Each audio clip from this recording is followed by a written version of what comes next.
Il est presque 16h30. Bienvenue si vous nous rejoignez. Le débat parlementaire vient de commencer à l'Assemblée nationale. Pendant 2 petites semaines, les députés vont discuter de la loi travail.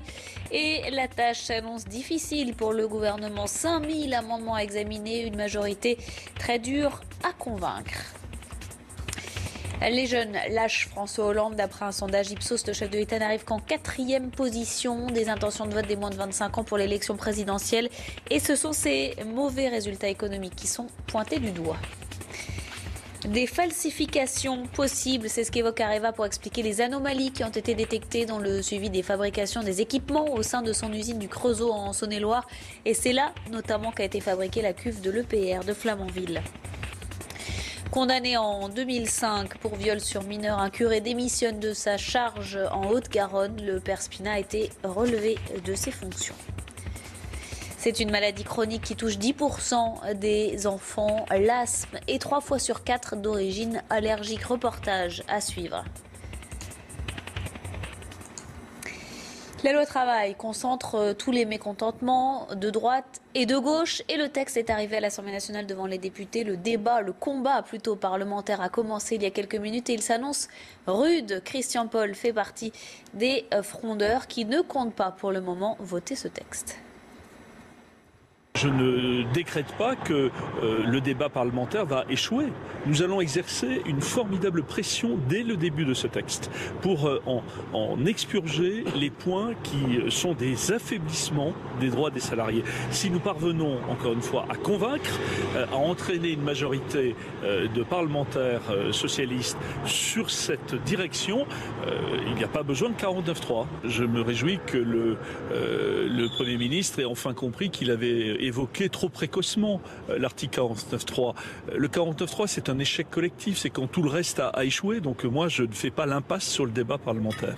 Et je pense même que nous pouvons le gagner, ce débat. Mais pour l'instant, le texte ne convainc ni la gauche, ni la droite de la droite. Écoutez, par exemple, Gilbert Collard pour le Rassemblement Bleu Marine et Christian Jacob pour les Républicains. Il y a une incapacité totale à assurer à la fois la flexibilité et la sécurité. Ce dont, dans le contexte économique de l'époque, on a besoin. Toutes les analyses macroéconomiques le démontrent. Bon. Ensuite, cette loi, elle est faite pour le grand patronat, pour les grandes entreprises. On voit bien quand on analyse les conditions du licenciement économique. Le plan international est abandonné pour apprécier la situation des entreprises et la jurisprudence en matière de critères est abandonnée au profit de critères qui sont maintenant quasiment à la disposition du patron. Bon, donc cette loi, elle ne correspond absolument pas aux attentes qui sont les nôtres. En l'état actuel des choses, ce texte, n'est pas possible pour nous de le voter. C'est un frein à l'emploi, c'est un frein à l'embauche et c'est des contraintes pour les entreprises, notamment pour les PME.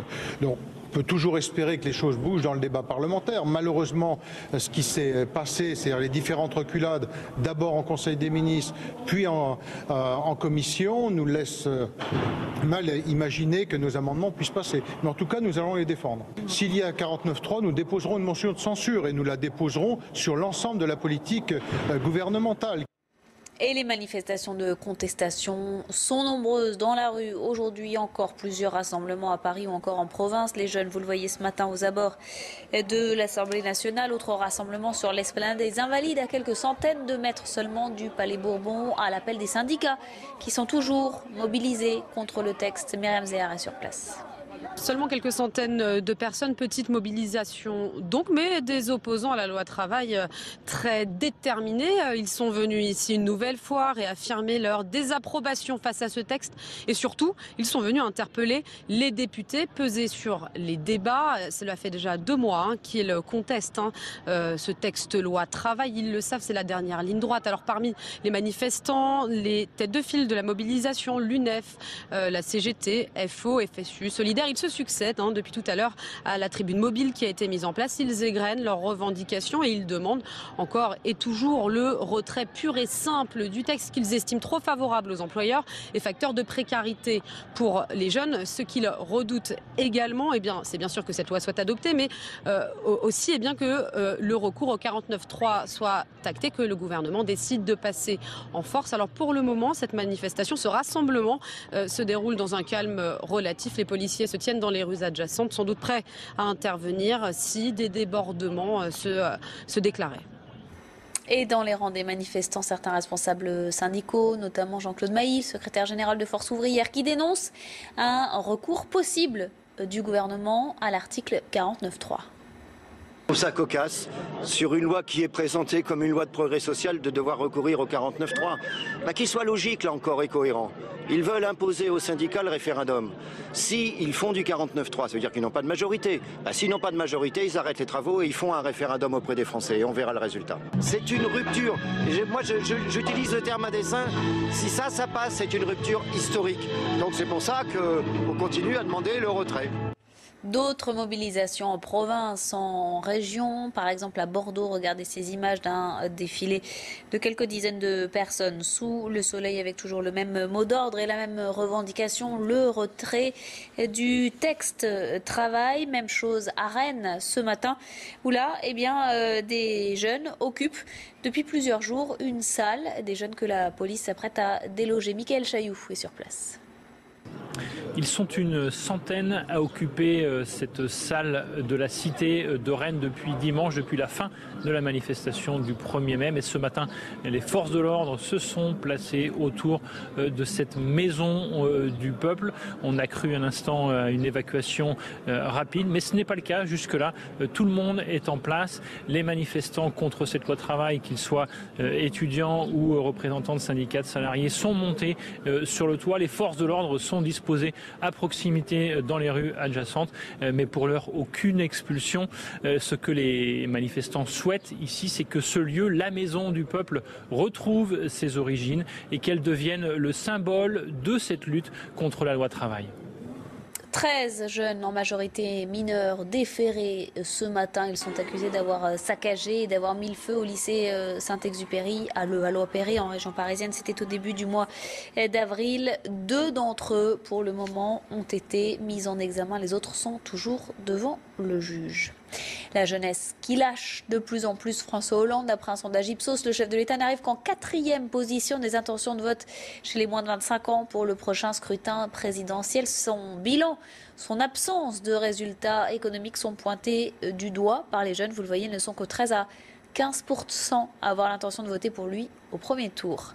Florence Lozac. Est-ce que les jeunes vivront mieux en 2017 qu'en 2012 ? Je demande à être évalué sur ce seul engagement. C'est sans doute, avec celle sur la finance, la phrase du meeting du Bourget renvoyée le plus à son auteur depuis 2012. Comme une petite musique qui rappelle constamment l'ancien candidat devenu président à ses promesses.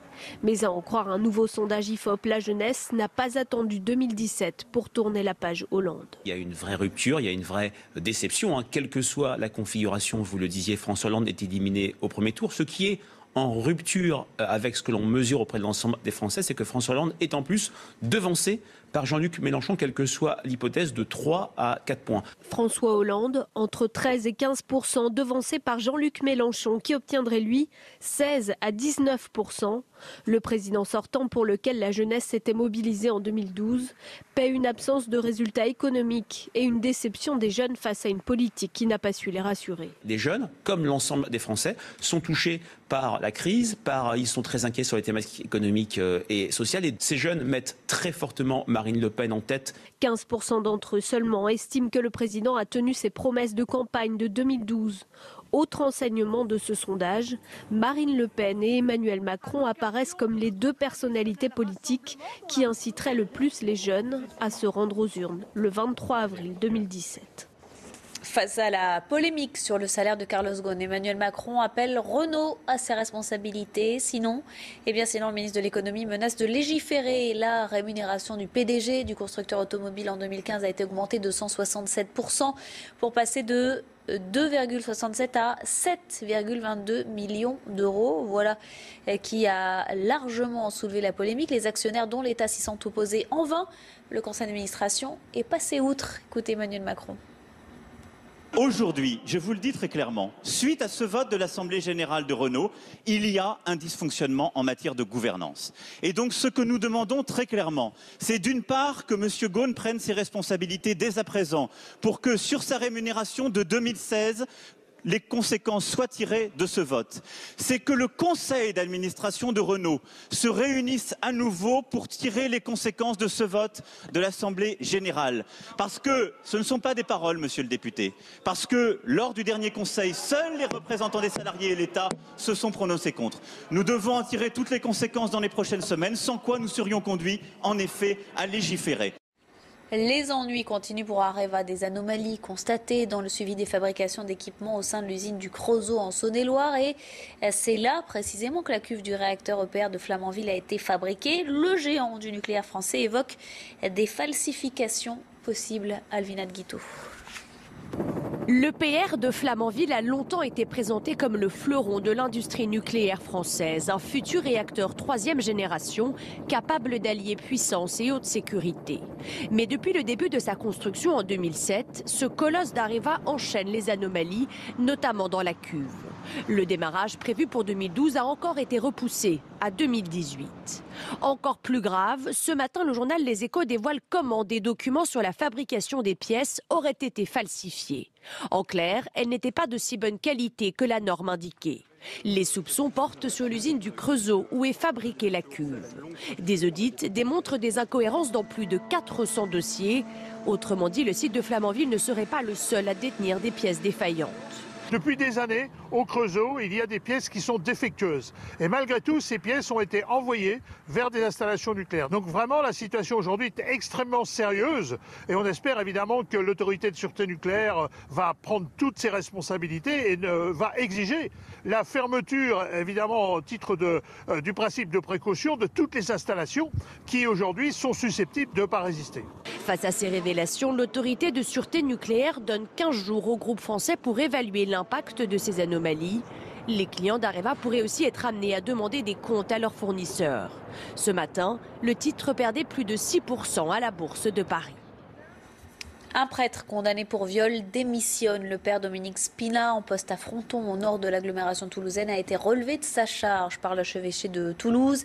Il avait été condamné il y a plus de 10 ans à une peine de prison pour viol sur mineur, peine qu'il a purgée, et c'est lui qui aurait demandé à être relevé de ses fonctions. C'est ce que précise l'archevêque de Toulouse. Écoutez. Ce prêtre n'était pas un prêtre de mon diocèse, il arrivait d'un diocèse voisin de celui de Toulouse. Et donc en arrivant à Toulouse, il n'a pas eu de fonction tout de suite dans le ministère pastoral. Et la mission que j'ai pu lui donner était toujours en lien avec une grande vigilance, et qui était la mienne, celle du vicaire général, et aussi celle des communautés chrétiennes qui étaient informées, de sa personne et de ce qu'il avait fait. Il a présenté sa démission. C'est pas moi qui lui a imposé cela, mais en même temps, ça rejoignait mon souci. Et je veux dire que de son côté à lui, comme de mon côté, c'était une chose qu'il fallait faire. C'est aujourd'hui la journée de l'asthme, l'occasion de faire le point sur cette maladie chronique qui touche 10% des jeunes scolarisés. Et 3 fois sur 4, l'asthme est d'origine allergique. C'est la pollution qui est mise en cause. Reportage à l'hôpital de la Timone à Marseille. Stéphanie Rouquier et Laure Para. Écoute, regarde-moi. Comme Nassim, se faire dépister est indispensable en cas de doute. En 10 ans, le nombre d'enfants asthmatiques a doublé. D'abord, l'asthme des enfants est très mal dépisté et que les allergies sont souvent négligées. Oh, c'est pas grave, c'est une petite allergie. En réalité, 40% des allergies dégénèrent en asthme. Cette pathologie, gêne respiratoire accompagnée de sifflements, bronches enflammées, sensation d'étouffer, Sylvana l'a contractée tard. Ça m'est tombé dessus comme ça. Et à 40 ans, j'ai commencé par avoir des allergies et ensuite ça s'est déclenché en asthme. Si jamais il y a une pression qui fait mal, il faut me le dire. À cause de son asthme sévère, elle est sous traitement lourd et grâce à ce stand au cœur de l'hôpital, elle découvre le shiatsu, une discipline qui peut l'aider à mieux respirer. Ça permet de détendre en fait toutes les chaînes musculaires qui rentrent en jeu dans le processus de respiration. Des soins à la prévention, l'atelier permet aussi aux visiteurs de faire un état des lieux de tous les facteurs allergisants, la pollution notamment extérieure, mais aussi et surtout intérieure. On y apprend que des audits dans les logements prescrits par les médecins sont gratuits. Le logement impacte sur la santé. Il faut savoir que la pollution intérieure est bien plus importante que la pollution extérieure aujourd'hui. Toutes les études le prouvent. En France, cette maladie chronique touche près de 4 millions de personnes. 1 millier meurent chaque année. À un an de l'élection présidentielle, François Hollande multiplie les cadeaux et les promesses de cadeaux. On en parle dans un instant avec Jean-Jérôme Bertolus qui a assisté ce matin au discours du chef de l'État à l'occasion des 80 ans du Front populaire.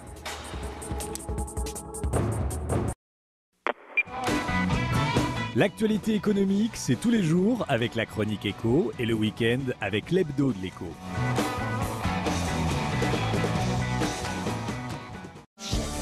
Retrouvez la chronique éco avec LCL, banque privée.